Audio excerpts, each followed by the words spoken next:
Good morning बच्चों। 11th class में biology में 5th लेसन चल रहा है हमारा पुष्पी पादपों की आकारिकी, और इसमें हमने मूसला जड़ के रूपांतरण पढ़े थे इससे पहले वाली क्लास में, और आज हम अपस्थानिक जड़ के रूपांतरण पढ़ने वाले हैं। तो वीडियो को ध्यान से देखिए। अपस्थानिक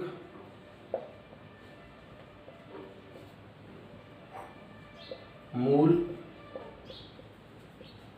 के रूपांतरण।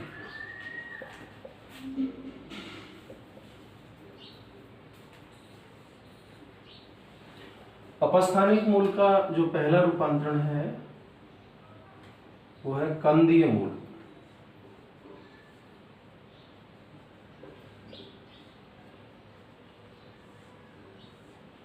बच्चों, इसका उदाहरण आप ले सकते हो शकरकंद।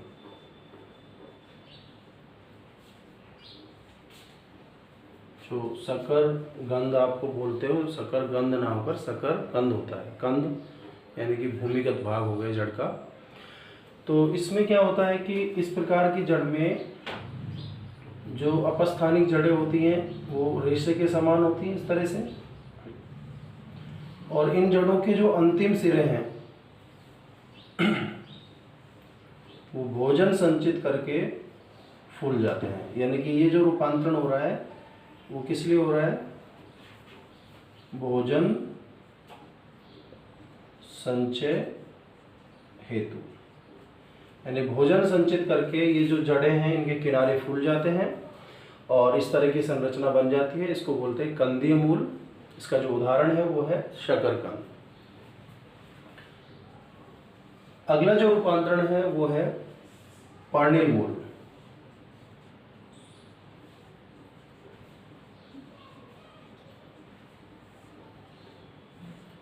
बच्चों, इसका उदाहरण होता है ब्रायोफिलम।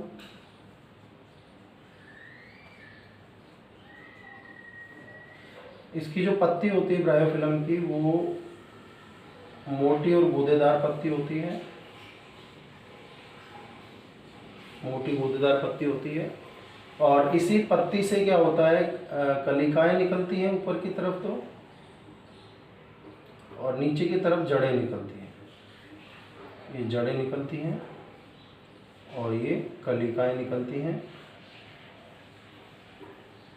ये कलिकाएं निकलती हैं बहुत सारी और जड़ें निकलती हैं। अगर ये पत्ती टूटकर भूमि पर गिर जाए तो ये कलिका तो क्या कर लेगी?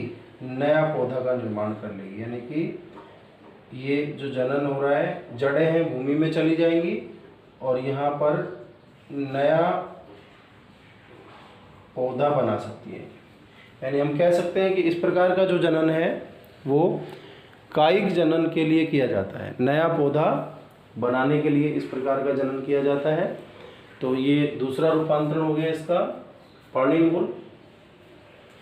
तीसरा जो रूपांतरण है वो है जटा मूल।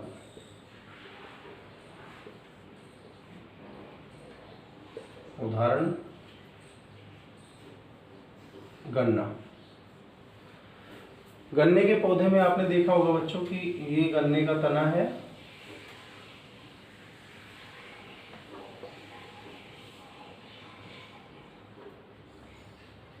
और इसकी परोसंधियां हैं ये। तो हम क्या देखते हैं कि इसमें जो नीचे तो जड़ें होती हैं, अपस्थानिक जड़ें, इसकी परोसंधियों से भी जड़ें निकलती हैं और भूमि में चली जाती हैं, कुछ बाहर भी रह जाती है इस तरह से। तो ये जो जड़ें हैं ये अपस्थानिक जड़ें हैं।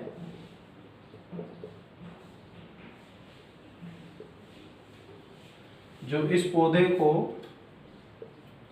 सहारा प्रदान कर रहे हैं,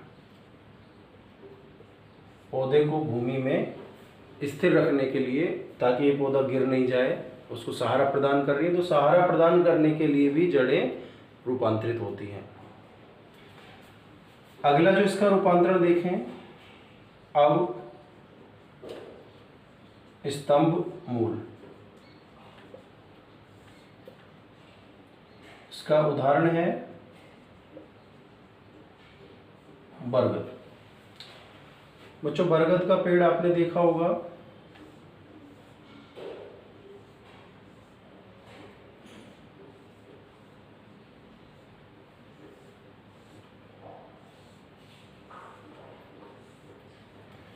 बरगद के पेड़ में जिसकी पार्श्व ये शाखाएं होती हैं, इनसे ऐसे जटाएं निकलती हैं।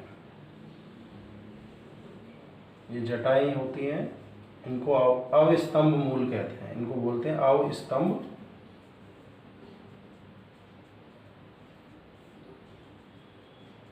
और ये मूल भी भूमि में प्रवेश करके पौधे को सहारा प्रदान करती है।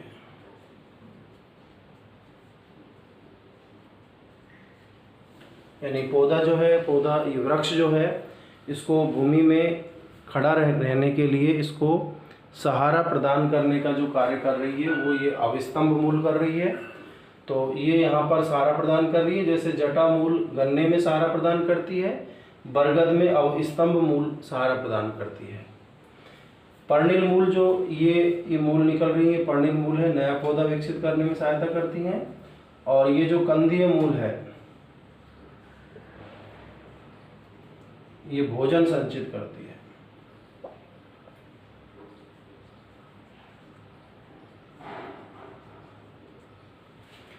ये सारी ही अपस्थानिक जड़ें हैं, जो कि इनमें मुख्य जड़ नहीं होती, रेशे के समान होती है सारी जड़ें, और मूलांकुर के अलावा पौधे के अन्य भागों से विकसित हो रही हैं। देखो ये परसंधि से निकल रही हैं, ये शाखाओं से निकल रही हैं, और ये क्या नाम है, ये भी मूलांकुर के अलावा पौधे के अन्य भागों से निकलती हैं। अगली अगर हम इसमें जड़ देखें, अगला प्रकार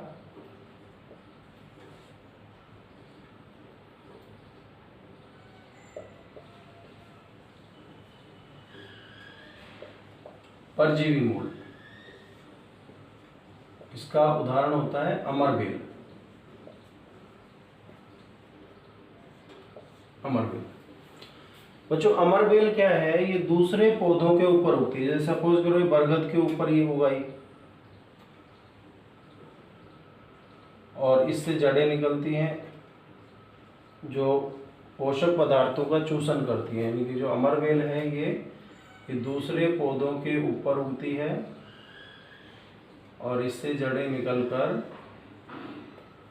पोषक पदार्थों का चूषण करती है। तो ये हो जाती है परजीवी मूल। यानी कि यहाँ पर ये जो मूल है ये किस कार्य के लिए रूपांतरित हुई है, जल व पोषक पदार्थों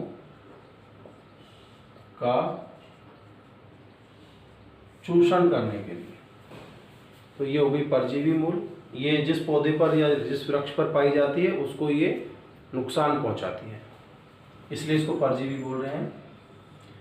नेक्स्ट है आर्द्रता ग्राही मूल।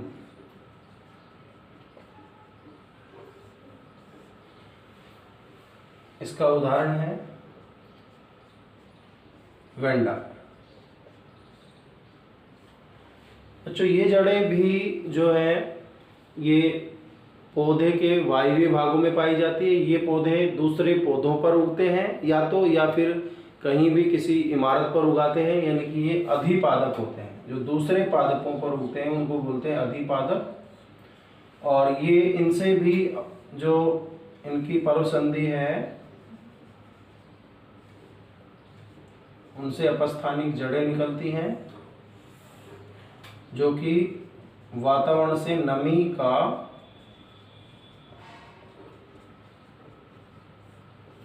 अवशोषण करती है। तो चूंकि ये वातावरण से नमी का अवशोषण कर रही है इसलिए इनको हम बोल रहे हैं आर्द्रताग्राही जड़ें। तो ये आर्द्रताग्राही जो जड़ें हैं बच्चों, ये वातावरण से आर्द्रताग्राही जड़ें वातावरण से नमी का अवशोषण करती हैं। तो यहाँ पर हमने अपस्थानिक जड़ के 6 जो रूपांतरण लिखे हैं, जिसमें आर्द्रताग्राही जो जड़ है, उदाहरण वेंडा, नमी अवशोषित करती है वातावरण से। परजीवी मूल अमरबेल उदाहरण है, जल में पोषक पदार्थों का चूषण करती है। अविस्तंभ जड़ जो बरगद उदाहरण है इसका, सहारा प्रदान करने के लिए जड़ें शाखाओं से निकलकर भूमि में प्रवेश कर जाती है। जटा मूल गन्ने में सहारा प्रदान करने के लिए निकलती हैं। पर्णिल मूल ब्रायोफिलम में पत्ती से निकलती हैं और नए पौधे के निर्माण में सहायता करती हैं। भोजन संचय के लिए शकरकंद में कंदीय मूल पाई जाती हैं और ये अपस्थानिक मूल के हो जाते हैं रूपांतरण। तो बच्चों, अपने जो वीडियो क्लासेज हैं ऑनलाइन, इसको अपन जारी रखें अभी जब तक ऑफलाइन क्लास नहीं हो। 21 तारीख से हो सकता है अपन ऑफलाइन क्लास में आमने सामने रूबरू हो और अपन अच्छी तरह से अपने टॉपिक्स को क्लियर करेंगे। तब तक अपने घरों में ही सुरक्षित रहते हुए और अपनी पढ़ाई को जारी रखें।